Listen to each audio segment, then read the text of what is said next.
Sherlock Holmes em O Ritual Musgrave, de Arthur Conan Doyle. Uma anomalia que sempre me impressionou no caráter de meu amigo Sherlock Holmes era que, embora em seus métodos de pensamento fosse tão ordeiro e sistemático quanto um homem pode ser, e embora também gostasse de se vestir com discreta e meticulosa correção, era em seus hábitos pessoais um homem terrivelmente desmazelado, capaz de levar um companheiro de apartamento ao desespero. Não que eu mesmo seja convencional sobre esse aspecto, de maneira nenhuma. A luta caótica no Afeganistão, vindo coroar uma disposição naturalmente boêmia, tornou-me mais relaxado do que convém a um médico. Mas no meu caso há um limite, e quando encontro um homem que guarda os charutos no balde de carvão, o tabaco na biqueira de um chinelo persa e suas correspondências não respondidas transfixadas com um canivete exatamente no centro do aparador da lareira, começo a me sentir a personificação da ordem. Sempre sustentei também que tiro ao alvo era sem dúvida um passatempo para o ar livre. Mas quando Holmes, num de seus estados de espírito esquisitos, aboletava-se numa poltrona com uma centena de cartuchos boxer e passava a adornar a parede oposta com um patriótico VR desenhado à bala, eu tinha a forte impressão de que nem a atmosfera nem a aparência da sala eram muito favorecidas. Nossos aposentos estavam sempre cheios de substâncias químicas e relíquias criminais que sempre conseguiam se meter em cantos improváveis, vindo a aparecer na manteigueira ou em lugares ainda menos desejáveis. Mas meu grande tormento eram os papéis dele. Holmes tinha horror a destruir documentos, especialmente aqueles associados a seus casos pregressos, mas só uma vez em 1 ou 2 anos reunia energia para indexá-los e organizá-los. Porque, como mencionei em algum ponto destas memórias desordenadas, os arroubos de energia apaixonada com que ele levava a cabo os efeitos notáveis a que seu nome é associado eram seguidos por reações de letargia, durante as quais ficava deitado com seu violino e seus livros, mal se mexendo, exceto do sofá para a mesa. Assim, mês após mês, seus papéis acumulavam-se, até que em todos os cantos da sala empilhavam-se montes de manuscritos que não deviam ser queimados de maneira alguma e não podiam ser removidos, senão por seu dono. Numa noite de inverno, quando estávamos juntos ao pé do fogo, arrisquei-me a sugerir-lhe que, como acabara de colar recortes em seu álbum, poderia dedicar as 2 horas seguintes a tornar nossa sala um pouco mais habitável. Não podendo negar que meu pedido era justo, ele se dirigiu com uma expressão muito pesarosa para o seu quarto, do qual logo retornou arrastando um grande baú de folha de Flandres atrás de si.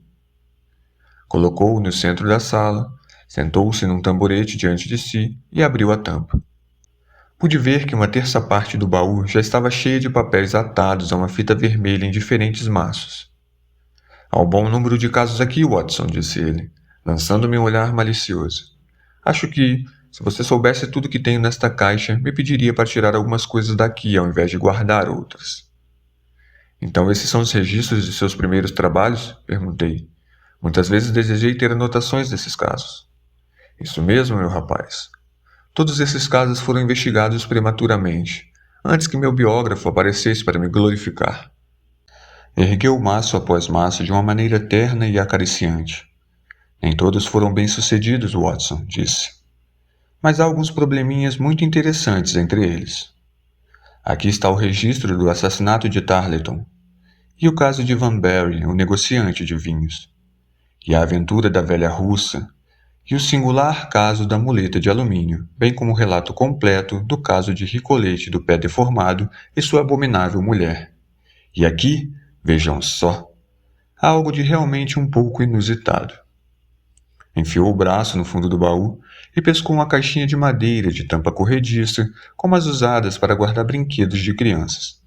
Tirou de dentro um pedaço de papel amassado, uma chave de bronze de modelo antiquado, uma cavilha de madeira com uma bola de cordão amarrada a ele e 3 discos de metal velhos enferrujados. Bem, meu caro, que acha destas coisas? Perguntou sorrindo da minha expressão. É uma coleção curiosa, muito curiosa, e a história que a envolve vai lhe parecer ainda mais curiosa. Então essas relíquias têm uma história? Não só têm história, são históricas. Sherlock Holmes pegou-as uma a uma e pousou-as na borda da mesa. Depois, se sentou novamente em sua cadeira e contemplou-as com um brilho de satisfação nos olhos. Estas coisas, disse, são tudo o que me restou para me recordar do episódio do Ritual Musgrave. Eu ouvira mencionar o caso mais de uma vez, embora nunca tivesse conseguido obter os detalhes. Gostaria muito que me contasse essa história, disse eu. E deixasse essa desordem como está? Provocou-me. Seu espírito de ordem não pode ser muito violentado, Watson. Mas gostaria que você acrescentasse esse caso aos seus anais, pois ele tem alguns aspectos que o tornam absolutamente únicos nos registros criminais deste país, ou, acredito eu, de qualquer outro. Uma coletânea de meus feitos banais que não inclui um relato deste singularíssimo caso seria certamente incompleta. Talvez você se lembre de como a história do Glory Scott e minha conversa com o infeliz homem cuja sina lhe contei fizeram-me pensar pela primeira vez na profissão que vinha a abraçar. Você me vê agora, quando meu nome se tornou conhecido em toda parte e quando todos em geral, tanto no público quanto na força oficial, me reconhecem como um supremo tribunal de apelação em casos duvidosos. Quando você me conheceu, na época do caso que imortalizou um estudo em vermelho, eu já granjeara uma clientela considerável, embora não muito lucrativa. Assim, dificilmente pode imaginar como as coisas foram árduas no começo e quanto tempo tive de esperar antes de fazer algum progresso. Quando me mudei para Londres, tinha aposentos em Montague Street, bem perto do Museu Britânico, e ali eu esperava, preenchendo minhas horas vagas excessivamente abundantes com o estudo de todos aqueles ramos da ciência que poderiam me tornar mais eficiente. Volta e meia me aparecia um caso, principalmente mediante a apresentação de ex-colegas, porque durante meus últimos anos na universidade se falara muito sobre os meus métodos. O terceiro desses casos foi o Ritual Musgrave, e ao interesse despertado por essa singular cadeia de eventos e as importantes questões que se revelaram estar em jogo, que atribuo meu primeiro passo decisivo rumo à posição que hoje ocupo. Reginald Musgrave cursara a mesma faculdade que eu, e mantínhamos relações superficiais. Ele não era, em geral, muito querido entre os estudantes, embora, a meu ver, o que se tomava por orgulho era na realidade uma tentativa de disfarçar uma excessiva timidez natural. Era um homem de aparência extremamente aristocrática, magro, de nariz adunco e olhos grandes, tinha maneiras languidas, mas muito corteses. Na verdade, era o herdeiro de uma das mais antigas famílias do reino, embora pertencesse a um dos ramos mais moços, que se separara dos Musgrave do Norte em algum momento do século XVI e se estabelecera no oeste de Sussex, onde a mansão senhorial de Earlstone talvez seja a mais antiga construção habitada do condado. Alguma coisa do lugar onde nascera parecia aderir ao homem, e nunca contemplei seu rosto pálido e vívido ou o aprumo de sua cabeça sem associá-lo às arcadas cinzentas e às janelas com meinel e todas as veneráveis ruínas de um castelo feudal. De vez em quando, entabulávamos uma conversa, e posso lembrar que ele expressou mais de uma vez intenso interesse em meus métodos de observação e inferência. Passei 4 anos sem vê-lo, até que, numa manhã, ele entrou em meu quarto em Montague Street. Mudara pouco, estava vestido como um rapaz elegante, sempre fora um pouquinho dandy, e conservava as mesmas maneiras serenas e suaves que o distinguiam no passado. Como tem passado, Musgrave? Perguntei. Provavelmente soube da morte de meu pobre pai, respondeu. Faleceu há cerca de 2 anos. Desde então, é claro, tive de administrar a propriedade de Houston. E como sou também representante de meu distrito, tenho andado muito ocupado. Mas fui informado, Holmes, de que você está empregando para fins práticos aqueles poderes com que costumava nos assombrar. É verdade, respondi. Tenho vivido de expedientes. Estou encantado em ouvir isto, pois seu conselho me seria extremamente valioso no momento. Aconteceram algumas coisas muito estranhas em Houston, e a polícia não conseguiu lançar nenhuma luz sobre o assunto. É realmente um caso dos mais extraordinários e inexplicáveis. Pode imaginar com que impaciência eu o ouvia, Watson, pois a oportunidade pela qual estivera ansiando durante todos aqueles meses de inação parecia estar por fim ao meu alcance. No fundo do meu coração, eu acreditava que poderia ter sucesso onde outros fracassavam, e agora tinha a chance de me provar. Por favor, conte-me os detalhes, pedi. Reginald Musgrave sentou-se diante de mim e acendeu o cigarro que eu lhe estendera.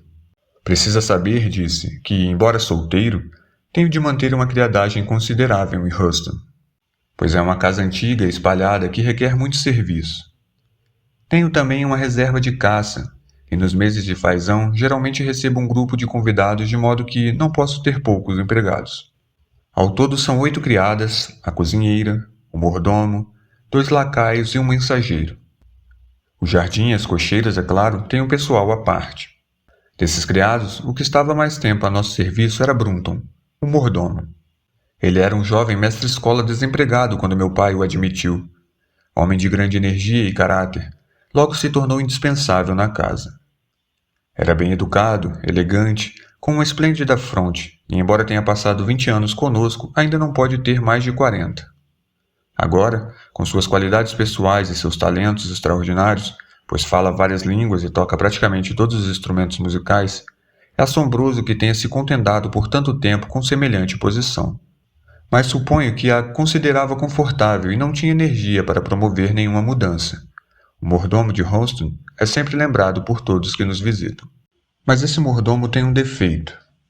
É um bocado Dom Juan e deve imaginar que, para um homem como ele, não é um papel difícil de representar num pacato distrito do interior. Quando era casado, tudo ia muito bem. Acontece, porém, que ficou viúvo, e nossa luta com ele não tem fim. Alguns meses atrás, tínhamos a esperança de que tudo se normalizasse de novo, pois ele contratou o casamento com Rachel Howes, nossa segunda caseira. Mas desfez o noivado com ela e agarrou-se a Jarrett Traglis, filha do chefe dos guarda-caças. Rachel, que é muito boa moça, mas de excitável temperamento galês, sofreu um agudo ataque de febre cerebral e passou a andar pela casa, como fez até ontem, como uma sombra, sem semelhança com o que fora. Foi nosso primeiro drama em Houston, mas o seguinte atirou-o para o segundo plano e foi prenunciado pela desgraça e a demissão do mordomo Brunton. Foi assim que aconteceu. Já lhe disse que o homem era inteligente, e essa mesma inteligência foi a causa de sua ruína. Parece que o levou a uma curiosidade insaciável sobre coisas que não lhe diziam respeito. Eu não tinha a menor ideia do ponto a que esta o levaria, até que o mais insignificante incidente me abriu os olhos. Eu disse que é um casarão enorme. Certa noite da semana passada, na quinta-feira, para ser exato, descobri que não podia dormir por ter tomado imprudentemente uma xícara de café preto após o jantar. Depois de lutar contra a insônia até as 2 da manhã, senti que era inteiramente inútil, de modo que me levantei e acendi a vela com o intuito de continuar o romance que estava lendo. No entanto, deixara o livro na sala de bilhar, vesti meu roupão e saí para ir buscá-lo. Para chegar ao salão de bilhar, tinha de descer um lance de escadas e atravessar a parte da frente do corredor que vai da biblioteca à sala de armas. Pode imaginar minha surpresa quando, ao olhar para o fundo do corredor, vi o brilho de uma luz que vinha da porta aberta da biblioteca. Apaguei minha vela e fechei a porta que dá para o quarto. Naturalmente, minha primeira ideia foi que se tratava de ladrões. Os corredores de Houston têm paredes decoradas com muitos troféus de velhas armas. De um desses, retirei um machado de guerra, e então, deixando minha vela, desci na ponta dos pés o corredor e espreitei pela porta aberta. Brunton, o mordomo, estava na biblioteca.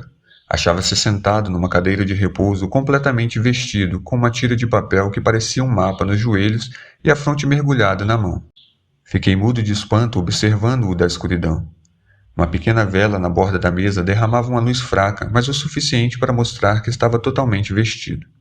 De repente, quando eu olhava, ele se levantou da cadeira e, dirigindo-se a uma secretária ao lado, abriu e puxou uma das gavetas. Desta, sacou um papel e, voltando-se ao seu assento, inclinou-se perto da vela na borda da mesa e começou a estudá-lo com muita atenção. Minha indignação pela calma com que examinava documentos de nossa família venceu-me. De modo que dei um passo em frente e Brunton, olhando para cima, viu-me de pé no limiar da porta. Pôs-se de pé rapidamente, com o rosto lívido de medo, e enfiou no peito o papel semelhante a um mapa que estivera estudando. Então, disse eu, é assim que paga a confiança que temos depositado no Senhor? Pode deixar seu lugar amanhã. Curvou-se com a aparência de um homem que está inteiramente esmagado e saiu sem uma palavra. A vela ficou ainda na mesa, e assim consegui ver o papel que Brunton tirara da secretária. Para minha surpresa, não tinha qualquer importância. Era simplesmente uma cópia das perguntas e respostas da velha observância chamada Ritual Musgrave. É uma espécie de cerimônia peculiar de nossa família que cada Musgrave, por séculos, tem repetido quando chega à maioridade. Uma coisa de interesse privado e talvez de pouca importância até para o arqueólogo, assim como nossos brasões e armas, sem nenhum outro uso prático. Voltaremos ao papel depois, disse eu. Se acha realmente necessário, respondeu Musgrave com certa hesitação. Então, continuando a narrativa, abri a secretária servindo-me da chave que Brunton deixara, e estava quase voltando para o quarto quando descobri que o mordomo regressara e estava de pé diante de mim. Sr. Musgrave, exclamou ele numa voz rouca de emoção. Não posso tolerar a desgraça. Fui sempre orgulhoso, mais do que permite minha condição, e a desgraça me mataria. Meu sangue cairá sobre sua cabeça, cairá, na verdade, se me lançar no desespero. Se não pode me conservar depois do que se passou, então, pelo amor de Deus, deixe-me pedir-lhe a demissão e sair dentro de um mês, como se fosse de minha livre vontade. Poderei enfrentar isso, Sr. Musgrave, mas não ser despedido diante de toda a gente que conheço tão bem. Não merece muita consideração, Brunton, respondi. Sua conduta foi muito infame. Todavia, está há muito tempo na família e não desejo tornar pública a sua desgraça. No entanto, um mês é muito. Demita-se dentro de uma semana e dê a razão que quiser para sua demissão. Somente uma semana, senhor? Gritou com voz desesperada. Uma quinzena, diga pelo menos uma quinzena. Uma semana, repeti, e pode julgar-se tratado com muita indulgência. Ele arrastou-se para fora cabisbaixo, como um homem angustiado, enquanto eu apagava a luz e voltava ao quarto. Durante 2 dias, Brunton foi muito aplicado no desempenho de seus deveres. Não fiz nenhuma alusão ao que se passava, e esperei com certa curiosidade para ver como iria ocultar sua desgraça. Na terceira manhã, ele não apareceu de costume depois da refeição matinal para receber minhas instruções para o dia. Quando deixei a sala de jantar, aconteceu-me de encontrar Rachel, a criada. Já lhe disse que ela se restabelecera havia pouco tempo de uma doença e parecia tão pálida e lívida que a censurei por andar trabalhando. Você deveria estar na cama, disse-lhe. Volte às suas obrigações quando estiver mais forte. Ela olhou para mim com uma expressão tão estranha que comecei a suspeitar que o seu cérebro estivesse afetado. Estou bastante forte, Sr. Musgrave, disse ela. Veremos o que diz o médico, respondi. Você agora vai deixar de trabalhar, e quando descer, diga que quero ver Brunton. O mordomo foi-se embora, respondeu. Foi para onde? Foi-se embora. Ninguém o viu. Não está no quarto. Oh, sim, foi-se. Caiu contra a parede com acessos de riso enquanto eu, horrorizado com aquele repentino ataque histérico, toquei a campainha para pedir auxílio. A moça foi reconduzida a seu quarto gritando e soluçando, enquanto eu fazia um inquérito a respeito de Brunton. Não restava dúvida de que desaparecera. Sua cama não fora usada, não fora visto desde a noite anterior, quando se retirou para seus aposentos, e todavia era difícil saber como podia ter deixado a casa com todas as portas e janelas encontradas fechadas de manhã. Suas roupas, relógio e dinheiro estavam no quarto, mas o traje preto que costumava usar desaparecera. Os chinelos também faltavam, mas não as botas. Aonde poderia o mordomo ter ido durante a noite e o que lhe poderia ter acontecido? É claro que revistamos a casa toda, mas não existia nenhum vestígio do homem. E como disse, há o labirinto de uma casa antiga, especialmente a ala primitiva que está agora praticamente desabitada. Mas foi examinado quarto por quarto até o sótão, sem se encontrar sinal do desaparecido. Era incrível que fugisse deixando toda a bagagem, mas onde estava ele? Chamei a polícia local, mas sem resultado. A chuva caíra durante a noite anterior e examinamos o jardim e os caminhos em redor da casa, mas em vão. O assunto estava nesse estado quando um novo acontecimento afastou inteiramente nossa atenção do mistério original. Durante 2 dias, Rachel permaneceu doente, algumas vezes com delírio, outras com histerismo. Arranjou-se uma enfermeira para passar a noite com ela. Na terceira noite, depois do desaparecimento de Brunton, a enfermeira, julgando que a doente estava repousando, adormeceu na poltrona. Quando acordou de manhã cedo, viu o leito vazio e a janela aberta, e nenhum sinal da moça. Fui imediatamente acordado e com os 2 lacaios saí à procura da jovem. Não foi difícil saber a direção que tomara porque, partindo-se de sob a janela, podíamos seguir-lhe as pisadas facilmente através do bosque até a beira da lagoa, onde desapareciam rente ao caminho encascalhado que segue em direção aos campos. A lagoa tem 2,5 metros de profundidade, e imagine o que sentimos quando vimos que o rastro da pobre demente terminava ali. Fomos buscar os ganchos e, imediatamente, nos pusemos a trabalhar para encontrar seus restos, mas nada descobrimos. Por outro lado, trouxemos à superfície um objeto da mais inesperada espécie. Um saco de linho contendo uma grande quantidade de metal antigo, enferrujado e descolorido, e diversos pedaços de seixos ou vidros opacos sem cor. Esse estranho achado foi tudo o que pudemos retirar da lagoa, e embora ontem fizéssemos todas as pesquisas e investigações possíveis, não sabemos coisa alguma do destino de Rachel Hollis nem de Richard Burton. A polícia do condado já não sabe mais o que fazer, e eu venho ter com você como último recurso. Pode imaginar, Watson, com que ansiedade ouvi essa extraordinária sequência de acontecimentos e como me esforcei para juntá-los e descobrir uma linha comum que os explicasse? O mordomo fora-se, a criada também. Ela amava o mordomo, mas depois tiveram motivos para odiá-lo. Rachel era de sangue galês, furioso e apaixonado. Ficara terrivelmente excitada logo após o desaparecimento dele. Atirou ao lago um saco que continha algumas coisas curiosas. Foram esses todos os fatores que tive de levar em consideração, e todavia nenhum deles atingia perfeitamente o âmago do assunto. Qual seria o ponto de partida dessa cadeia de acontecimentos? Aí é que estava o nó do problema. Preciso ver, Musgrave, disse eu, aquele papel que seu mordomo julgava valer a pena consultar, até mesmo sob o risco de perder o emprego. É uma coisa muito absurda esse nosso ritual, respondeu ele. Todavia, tenho o encanto da antiguidade para desculpá-lo. Tenho aqui uma cópia de perguntas e respostas se quiser dar uma vista de olhos. E passou-me este mesmo papel que aqui tenho, Watson. E é este estranho catecismo a que cada Musgrave tinha de se submeter quando chegasse à maioridade. Vou citar as perguntas e respostas tais como estão registradas. De quem era? De quem morreu. Quem a terá? Quem vier. Qual era o mês? O sexto desde o primeiro. Onde estava o sol? Lá no carvalho. Onde estava a sombra? Debaixo do olmo. Como se andava? Norte 10 a 10, leste 5 e 5, sul 2 e 2, oeste 1 e 1, e então embaixo. O que daremos por ela? Tudo que é nosso. Por que devemos dar-lhe? Por causa da confiança. O original não tem data, mas tem ortografia dos meados do século XVII, observou Musgrave. Receio, todavia, que seja de pouco valor para você resolver este problema. Pelo menos, respondi, ele nos apresenta outro mistério, e mais interessante que o primeiro. Pode ser que a solução de um seja a solução do outro. Há de me desculpar, Musgrave, se disser que seu mordomo parece ter sido um homem muito inteligente e deve ter tido uma intuição mais lúcida que 10 gerações de seus amos. Não o compreendo, disse Musgrave. O papel parece-me sem a menor importância prática. Mas para mim parece imensamente prático, e penso que Brunton tinha a mesma opinião. Provavelmente vira-o antes daquela noite em que você o apanhou. É muito provável. Não tínhamos o menor cuidado em escondê-lo. Ele simplesmente queria, segundo creio, avivar a memória nesta última ocasião. Tinha, como entendo, uma espécie de mapa ou carta que estava comparando com o manuscrito e que me deu no bolso quando você apareceu. Exatamente. Mas que relação poderia ter este costume antigo da família e o que significa esta embrulhada? Não me parece muito difícil de descobri-lo, respondi. Com sua permissão, tomaremos o primeiro trem para Sussex e estudaremos um pouco mais o caso no próprio local. Nesta mesma tarde, estivemos ambos em Houston.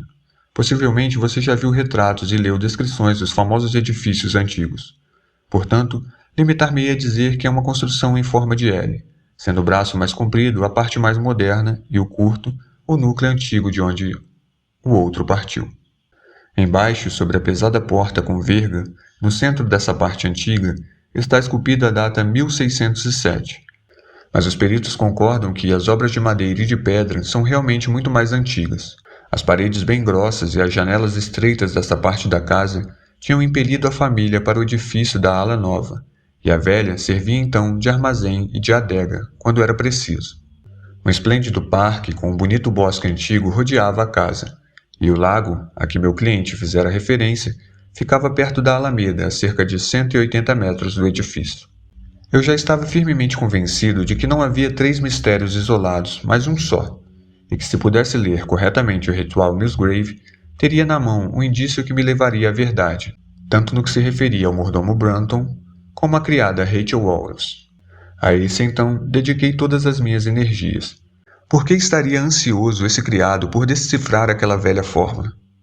Evidentemente, porque via alguma coisa nela que escapou a todas as gerações dos cavaleiros do condado e de que ele esperava vantagem pessoal. O que era então e como lhe afetou o destino? Era perfeitamente claro na leitura do ritual que as medidas deviam referir-se a algum lugar a que aludia o resto do documento, e que, se pudesse descobri-lo, estaria no caminho certo para conhecer o segredo que os antigos Musgraves tinham julgado necessário perpetuar de maneira tão curiosa. Havia 2 balizas para começar, um carvalho e um olmo. Quanto ao carvalho, não podia haver nenhuma dificuldade. Bem em frente da casa, ao lado esquerdo da estrada, permanecia um patriarca entre os carvalhos, uma das árvores mais esplêndidas que já vi. Estaria aqui quando o ritual foi escrito? Perguntei quando passamos por ela. Estava aqui quando da conquista normanda, com certeza, respondeu ele. Tem uma circunferência de 7 metros. Eu já determinara um dos meus pontos fixos. Você tem algum olmo velho? Perguntei. Havia um muito antigo lá adiante, mas foi queimado por um raio há 10 anos atrás e cortamos seu tronco. Sabe onde estava? Sim. Não havia outros olmos? Nenhum antigo, mas uma quantidade de faias. Gostaria de ver onde aquele cresceu. Tínhamos vindo num carro de 2 rodas, e nele fomos imediatamente, sem entrarmos em casa, a uma rocha solitária no bosque onde o olmo estava. Era quase meio caminho entre o carvalho e a casa. Minha investigação parecia progredir. Suponho que é impossível saber qual a altura do olmo, perguntei. Posso dizer-lhe imediatamente. Era de 19 metros e meio. Como veio a saber? Perguntei com surpresa. Quando meu velho preceptor costumava dar-me exercício de trigonometria, tomava sempre medidas de altura como exemplo. Em rapaz, lidei com todas as árvores e edifícios da propriedade. Este era um golpe inesperado de sorte. Meus dados vinham mais rapidamente do que eu podia razoavelmente esperar. Diga-me, perguntei, seu mordomo fez-lhe alguma vez semelhante pergunta? Reginald Musgrave olhou para mim com espanto. Agora que você fala nisso, respondeu, recordo que me perguntou a altura da árvore alguns meses antes, devido a uma pequena discussão com o homem da cavalariça. Foi uma excelente notícia, Watson, porque mostrou que estava no caminho certo. Olhei para o sol. Começava a cair, e calculei que em menos de 1 hora cairia justamente em cima dos galhos mais altos do velho carvalho. Uma condição mencionada no ritual se cumpriria então, e a sombra do olmo devia significar o extremo mais adiante da sombra, do contrário, o tronco teria sido escolhido como baliza. E a sombra do olmo devia significar o extremo mais adiante da sombra, do contrário, o tronco teria sido escolhido como baliza. Deveria descobrir então onde cairia a extremidade distante da sombra quando o sol incidisse exatamente no carvalho. O que deve ter sido difícil, Holmes, pois o olmo já não estava lá. Eu pelo menos sabia que se Brunton pudera fazê-lo, eu também o poderia. Fui a Musgrave a seu escritório e preparei este bastão, ao qual atei este comprido cordel fazendo um nó a cada metro. Então, tomei 2 comprimentos de uma vara de pescar, o que deu justamente 1,80 m, e voltei com meu cliente ao local onde o olmo existira. O sol estava roçando exatamente a copa do carvalho. Amarrei a vara numa extremidade, marquei a direção da sombra medindo-a em seguida. Era de 2,70 m de comprimento. O cálculo era agora muito simples.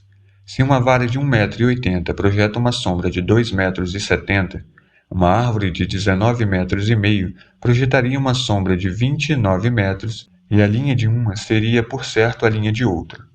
Medi-lhe a distância, o que me levou quase à parede da casa, e finquei uma estaca no lugar. Devia imaginar minha exultação, Watson, quando a cerca de 5 centímetros da minha estaca vi uma depressão cônica no chão. Descobri que era a marca que Brunton fizera quando de suas medidas e que, portanto, eu estava em sua pista. Desse ponto de partida, continuei a andar, tomando primeiro os pontos cardeais com uma bússola de bolso. 10 passos de 30 centímetros cada um levaram-me ao paralelo da parede da casa, e marquei de novo o lugar com uma estaca. Então, contei cuidadosamente 5 passos para leste e 2 para o sul, e cheguei ao limiar da porta antiga. Um passo para o oeste significava agora que eu tinha que descer a passagem de uma laje, o lugar indicado pelo ritual. Nunca senti semelhante arrepio de desapontamento, Watson. Por um momento, pareceu-me que devia haver um engano radical em meus cálculos. O sol brilhava em cheio sobre o soalho da passagem.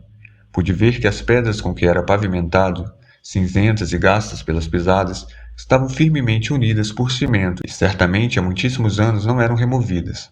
Brunton não trabalhara ali.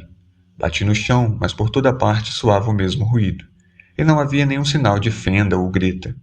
Mas por felicidade, Musgrave, que estava tão excitado como eu, tirou seu manuscrito para comparar meus cálculos. É embaixo, gritou. Você omitiu o embaixo. Supunha que isso significasse que tínhamos que cavar, mas percebo que estava errado. Há uma adega embaixo, então? Indaguei. Sim, e tão antiga como a casa. Aqui embaixo, por esta porta. Descemos uma escada de pedra em espiral e meu companheiro, riscando um fósforo, acendeu um grande lampião que estava em cima da barrica ao canto. Ficou logo evidente que tínhamos chegado ao verdadeiro lugar e que não tínhamos sido as únicas pessoas a visitá-lo recentemente. Fora usado para o depósito de madeira, mas a lenha que estivera espalhada no chão estava agora empilhada ao lado, de modo a deixar um espaço claro no meio. Nesse espaço jazia uma laje enorme, pesada, com um anel de ferro enferrujado ao centro, no qual um capuz de pastor estava arrumado. Por Júpiter, gritou Musgrave, é o cachecol de Brunton. Eu o vi com ele, posso jurar. O que estaria o bandido fazendo aqui? Por minha sugestão, foram chamados 2 policiais do condado para presenciarem a cena. E então, esforcei-me por levantar a pedra, puxando-a pelo cachecol. Apenas podia mexê-la de leve, e foi com o auxílio de um dos policiais que consegui finalmente colocá-la de lado. Um buraco escuro escancarou-se debaixo dela, pelo qual todos olhamos para dentro, enquanto Musgrave, ajoelhado ao lado, atiçou o lampião. Uma pequena câmara de cerca de 2,10 metros de profundidade e 1,20 metros de diâmetro se escancarava diante de nós. De lado estava uma caixa de madeira chata guarnecida de zinco, cuja tampa era trancada na parte de cima com esta chave curiosa de tipo antigo, projetando-se da fechadura. Estava guarnecida na parte de fora por uma espessa camada de ferro, e a umidade e os carunchos tinham comido toda a madeira, de modo que uma cultura de fungos vivos ia crescendo do lado de dentro. Diversos discos de metal, moedas aparentemente antigas, tais como as que segura aqui, estavam espalhados por todo o fundo da caixa, mas ela não continha mais nada. Nessa altura, não pensamos mais na velha caixa, porque nossos olhos se gravaram no que estava ao lado dela. Era a figura de um homem vestido de preto, acocorado sobre as nádegas, com a fronte mergulhada na beira da caixa e os braços estendidos, abraçando-lhe ambos os lados. Essa postura tinha lhe trazido ao rosto todo o sangue estagnado, e ninguém poderia reconhecer aquela fisionomia disforme de cor de fígado. Mas a estatura, a roupa e os cabelos eram suficientes para mostrar a meu cliente, quando o corpo foi levantado, que era na verdade seu mordomo desaparecido. Morrera havia alguns dias, mas não apresentava nenhum ferimento ou contusão no corpo que mostrasse como encontrara seu fim. Quando foi removido da adega, estávamos perante um novo problema, quase tão impressionante como aquele que tínhamos iniciado. Confesso, Watson, que até eu estava desapontado com minha investigação. Imaginava resolver o assunto assim que encontrasse o lugar referido no ritual. Mas agora estava ali, aparentemente longe de saber o que a família escondera com semelhantes precauções. É verdade que havia descoberto o destino de Brunton, mas não esclarecê-la como lhe sobreviera esse destino, e qual a parte desempenhada no assunto pela mulher que desaparecera. Sentei-me num barril ao canto e pensei em todo o caso com muito cuidado. Você conhece meus métodos em tais circunstâncias, Watson. Coloquei-me no lugar do homem, e depois de avaliar sua inteligência, tentei imaginar como eu teria agido em circunstâncias semelhantes. Nesse caso, a tarefa foi simplificada pela inteligência de Brunton, que era de primeira classe, de modo que era desnecessário fazer qualquer concessão de equação pessoal, como dizem os astrônomos. Ele sabia que alguma coisa de valor estava escondida. Marcara o lugar. Sabia que a pedra que cobria era muito pesada para que um homem sem auxílio a removesse. O que faria então? Podia procurar auxílio de fora se tivesse alguém em quem pudesse confiar, mas teria que tirar as trancas das portas, com considerável risco de ser descoberto. Era melhor se pudesse encontrar auxílio dentro de casa. No entanto, a quem poderia solicitá-lo? Aquela jovem que lhe fora devotada? O homem dificilmente admite ter perdido o amor de uma mulher por pior que a tenha tratado. Tentaria, com pequenas provas de atenção, fazer as pazes com a jovem Hawes, então a usaria como cúmplice. À noite desceriam juntos à adega, e a força de ambos seria suficiente para levantar a pedra, de forma que pude seguir-lhe os passos todos como se realmente o estivesse acompanhado. Mas para 2 pessoas só, das quais uma era uma mulher, devia ser uma tarefa difícil levantar a pedra. Um corpulento policial de Sussex e eu não achamos assim tão fácil. Levantei-me e examinei cuidadosamente as diferentes achas de lenha que estavam espalhadas no chão. Encontrei rapidamente o que procurava. Um pedaço com cerca de 90 centímetros de comprimento estava todo denteado na extremidade e achatado de um lado, como se tivesse sido comprimido por um peso considerável. Era evidente que, quando levantaram a pedra, lançaram o pau na fenda até que, por fim, quando a abertura se tornara suficientemente grande para se passar por ela, mantiveram-na aberta por meio de uma tora colocada ao comprido, que podia muito bem ficar cheia de dentes na parte inferior, desde que todo o peso da pedra fizesse pressão para baixo na borda da outra laje. Até ali eu estava em terra firme. E depois, como deveria proceder para reconstruir aquele drama da meia-noite? É claro que só uma pessoa poderia entrar no buraco. Brunton. A moça devia esperar em cima. Brunton destrancou então a caixa, mandou para cima seu conteúdo, visto que não foi achado, e então o que aconteceu? Que ardente fogo de vingança não teria repentinamente explodido em chamas na alma daquela apaixonada celta quando viu o homem que lhe fizera mal em seu poder? Seria por um acaso que o pau escorregou e a pedra fechou Brunton no que veio a ser seu sepulcro? Ela seria apenas culpada do silêncio quanto à sua sorte? Ou teria um golpe repentino de sua mão retirado o suporte, deixando a pedra deslizar para seu lugar? Seja o que for, pareço ver aquela figura de mulher agarrada ao tesouro achado voando pela escada em caracol, com os ouvidos a zumbir devido aos gritos ensurdecedores que deixava para trás e ao tamborilar de mãos frenéticas contra a laje de pedra que abafava a vida do amante infiel. Eis o segredo do rosto pálido, dos nervos descontrolados, das risadas histéricas na manhã seguinte. Mas o que haveria na caixa? E o que fez ela disso? Naturalmente, era o metal velho e as pedras que meu cliente retirara da lagoa. Atirou-as para lá na primeira oportunidade para remover o último vestígio de seu crime. Durante 20 minutos fiquei sentado imóvel pensando no assunto. Musgrave estava com o rosto muito pálido, agitando a lanterna e olhando para o fundo da adega. São moedas de Carlo I, disse ele, retirando algumas que haviam ficado na caixa. São moedas de Carlos I, disse ele, retirando algumas que haviam ficado na caixa. Bem se vê que estávamos certos quanto à data do ritual.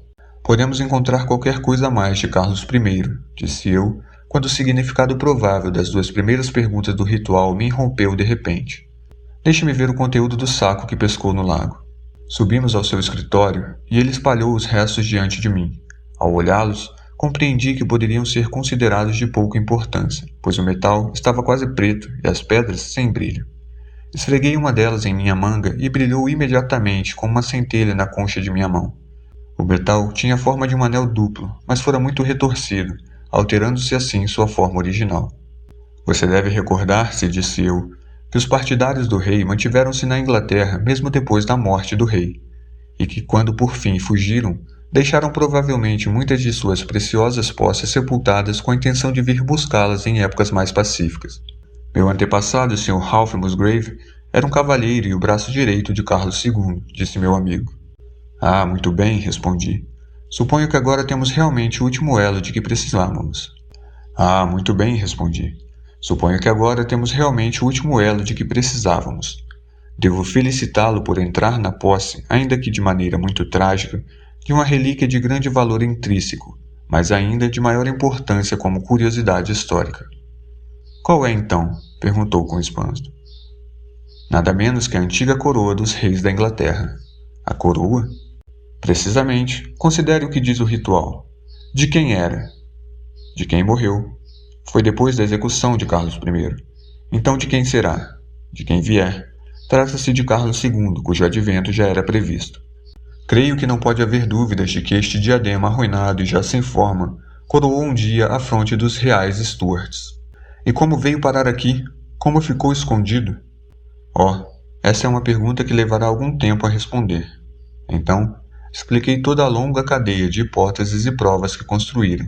O crepúsculo findava e a lua brilhava intensamente antes de eu concluir minha narrativa. E por que Carlos II não conseguiu reaver sua coroa quando regressou? Perguntou Musgrave, colocando a relíquia no saco. Este é o ponto que possivelmente não poderemos nunca esclarecer. É provável que o Musgrave, detentor do segredo, tivesse morrido no intervalo. e deixasse por descuido este regulamento ao descendente sem lhe explicar o significado. Desde essa época até hoje, tem sido transmitido de pai para filho até que chegou ao alcance de um homem que lhe desvendou o segredo e morreu na aventura. Esta é a história do ritual Musgrave, Watson. Eles têm agora a coroa em Huston, embora tivessem encontrado certa dificuldade legal e devessem pagar uma soma considerável antes que lhe fosse permitido conservá-la. Estou certo de que, se mencionar meu nome, eles terão o maior prazer em mostrá-la a você. Da mulher, nada mais se soube.